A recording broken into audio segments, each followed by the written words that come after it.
কেমন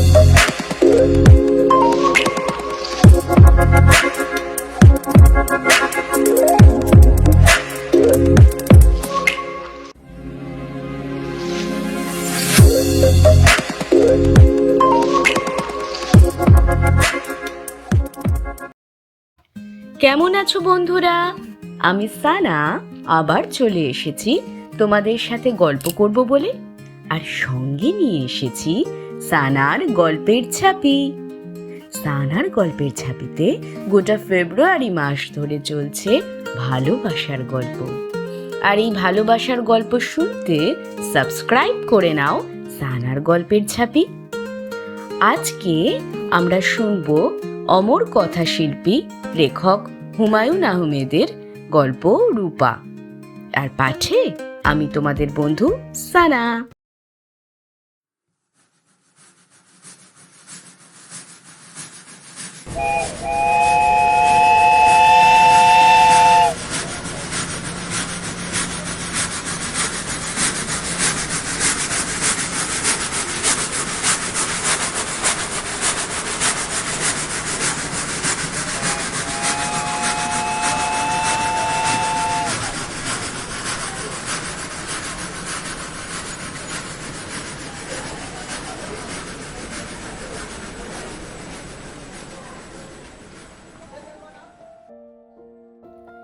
ভাই, আপনি কি একটা ইন্টারেস্টিং গল্প শুনতে চান? আমি ভদ্রলোকের দিকে অবাক হয়ে তাকালাম। কিছুক্ষণ আগে তার সঙ্গে আমার আলাপ হয়েছে, তাও এমন কোনো আলাপ না।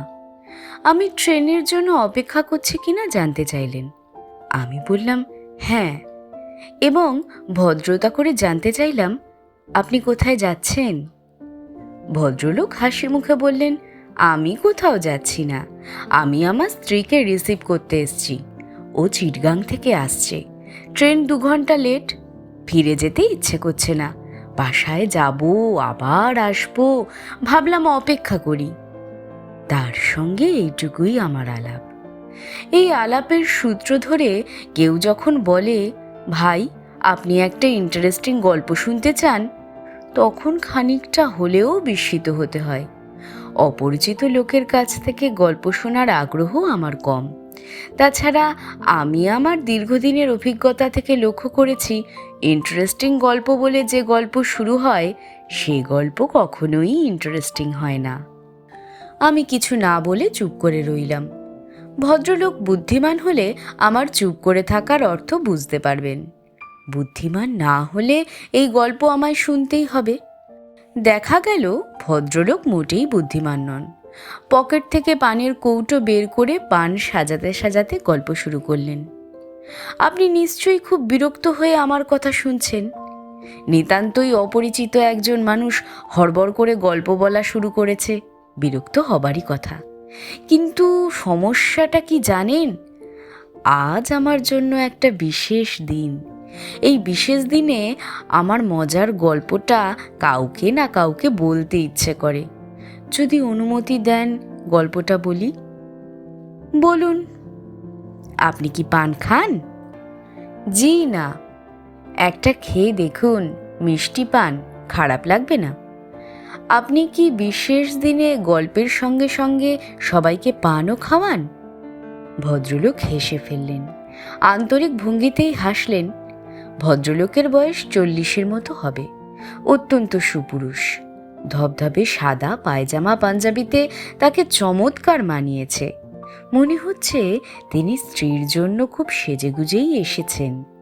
তিনি বললেন, প্রায় 20 বছর আগের কথা। আমি তখন ঢাকা বিশ্ববিদ্যালয়ে অনার্স করছি, পদার্থবিদ্যায়। এখানে অন্ধকার বলে আপনি সম্ভবত আমাকে পরিষ্কার দেখতে পাচ্ছেন না। আলো থাকলে বুঝতে পারতেন আমি বেশ সুপুরুষ। 20 বছর আগে দেখতে রাজপুত্রের মতো ছিলাম। ছাত্রমহলে আমার নাম ছিল দ্য প্রিন্স। মজার ব্যাপার হচ্ছে, মেয়ে মহলে আমার কোনো পাত্তা ছিল না। আপনি ব্যাপারটা লক্ষ্য করেছেন কিনা জানি না, পুরুষের রূপের প্রতি মেয়েরা কখনো আকৃষ্ট হয় না।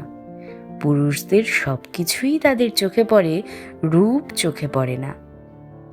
বিশ্ববিদ্যালয় জীবনে কোনো মেয়ে আমার সঙ্গে ভাব করার জন্য কিংবা কথা বলার জন্য এগিয়ে আসেনি। আমিও নিজে থেকে এগিয়ে যাইনি, কারণ আমার তোতলামি আছে, কথা আটকে যায়। আমি ভদ্রলোককে থামিয়ে দিয়ে বললাম, আমি তো কোনো তোতলামি দেখছি না, আপনি তো চমৎকার কথা বলে যাচ্ছেন। বিয়ের পর আমার তোতলামি সেরে যায়। বিয়ের আগে প্রচণ্ড রকম ছিল, অনেক চিকিৎসা করিয়েছি।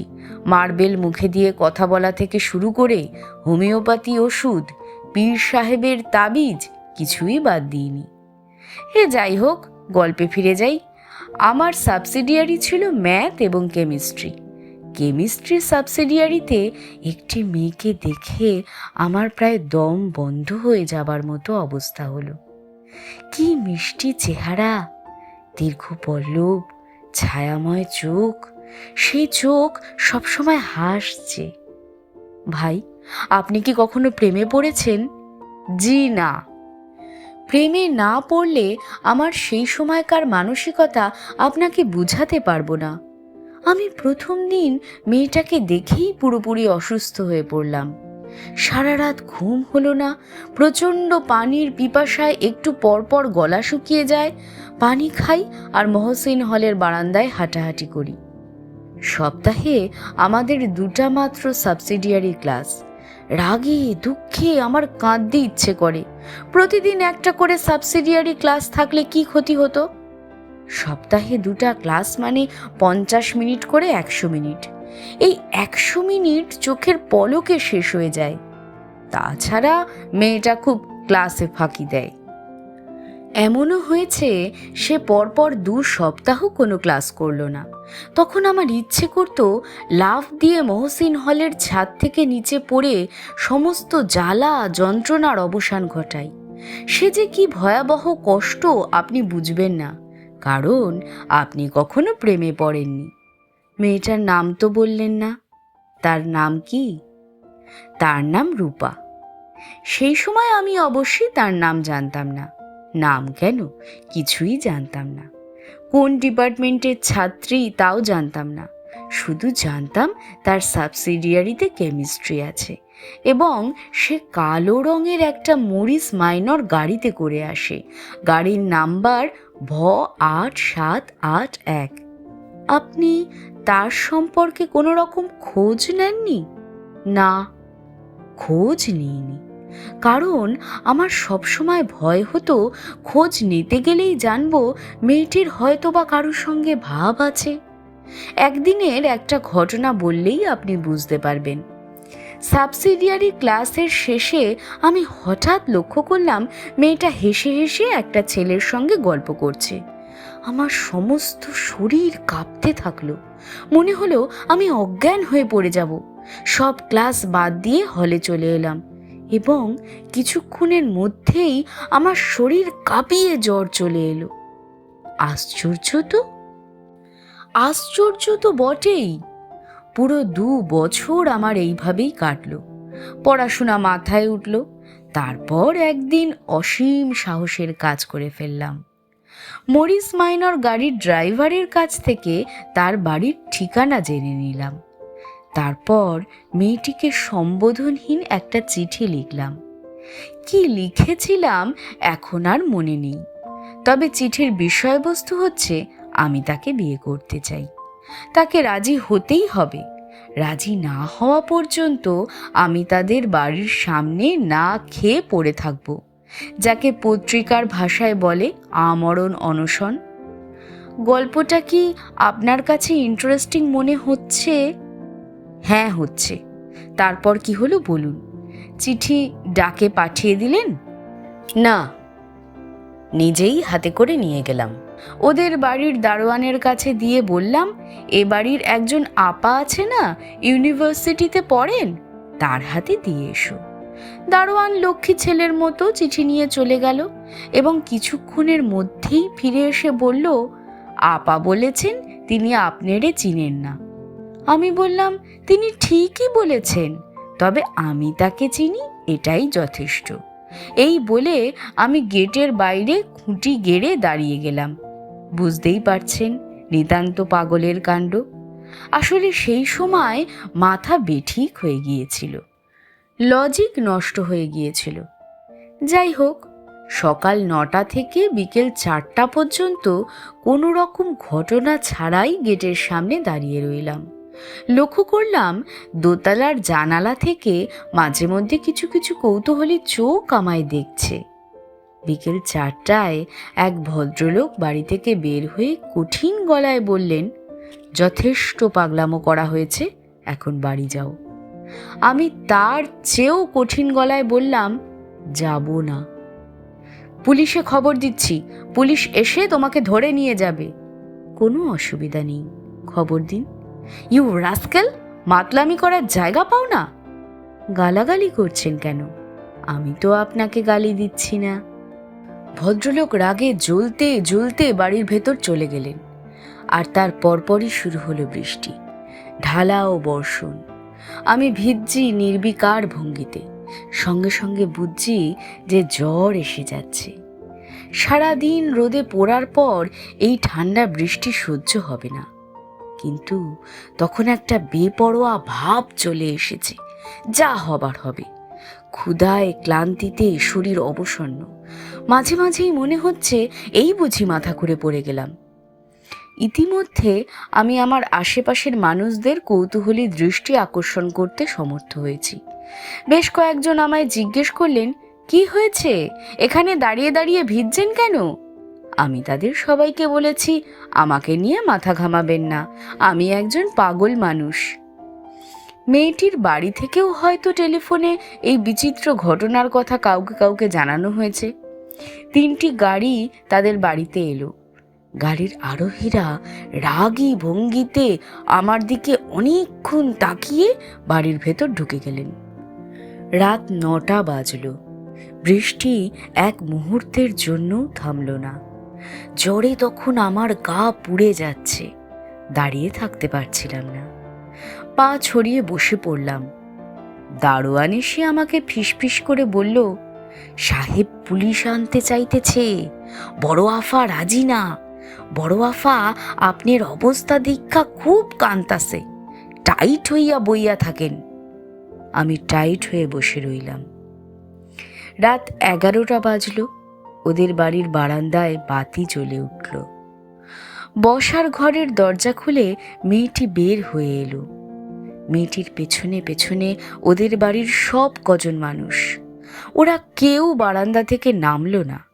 মেয়েটি একা এগিয়ে এলো, আমার সামনে এসে দাঁড়ালো এবং অসম্ভব কোমল গলায় বলল, কেন এমন পাগলামি করছেন? আমি হতভম্ব হয়ে তাকিয়ে রইলাম, কারণ এই মেয়ে সেই মেয়ে নয়, অন্য একটি। একে আমি কোনো দিন দেখিনি। মরিস মাইনর গাড়ির ড্রাইভার আমাকে ভুল ঠিকানা দিয়েছে, হয়তো ইচ্ছে করেই দিয়েছে। মেয়েটি নরম গলায় বলল, আসুন, ভেতরে আসুন, টেবিলে খাবার দেয়া হয়েছে, আসুন তো। আমি উঠে দাঁড়ালাম, বলতে চেষ্টা করলাম, কিছু মনে করবেন না, আমার ভুল হয়ে গেছে, আপনি সেই মেয়ে নন, আপনি অন্য একজন। মেয়েটির মমতায় ডুবোনো চোখের দিকে তাকিয়ে এই কথা বলা সম্ভবই হলো না। এত মমতা নিয়ে কোনো নারী আমার দিকে তাকায়নি। জ্বরের ঘোরে আমি ঠিকমতো পা ফেলতে পারছিলাম না। মেয়েটি বলল, আপনার বোধহয় শরীর খারাপ, আপনি আমার হাত ধরে হাঁটুন। কোনো অসুবিধা নেই। বাসার সবাই বারান্দায় দাঁড়িয়ে কঠিন চোখে আমাদের দিকে তাকিয়ে আছে। তাদের সবার কঠিন দৃষ্টি উপেক্ষা করে মেয়েটি হাত বাড়িয়ে দিল। যে গভীর ভালোবাসায় হাত বাড়ালো, সেই ভালোবাসাকে উপেক্ষা করার ক্ষমতা ঈশ্বর মানুষকে দেননি। আমি তার হাত ধরলাম। এই 20 বছর সেই হাত ধরেই আছি। মাঝে মাঝে এক ধরনের অস্থিরতা বোধ করি। সেই ভ্রান্তির গল্প আমার স্ত্রীকে বলতে ইচ্ছে করে, বলতে পারি না। তখন এই আপনার মতো অপরিচিত কাউকে খুঁজে বার করি, গল্পটা বলি, কারণ আমি জানি এই গল্প কোনো দিন আমার স্ত্রীর কানে পৌঁছাবে না। আচ্ছা ভাই, উঠি, আমার ট্রেন এসে গেল।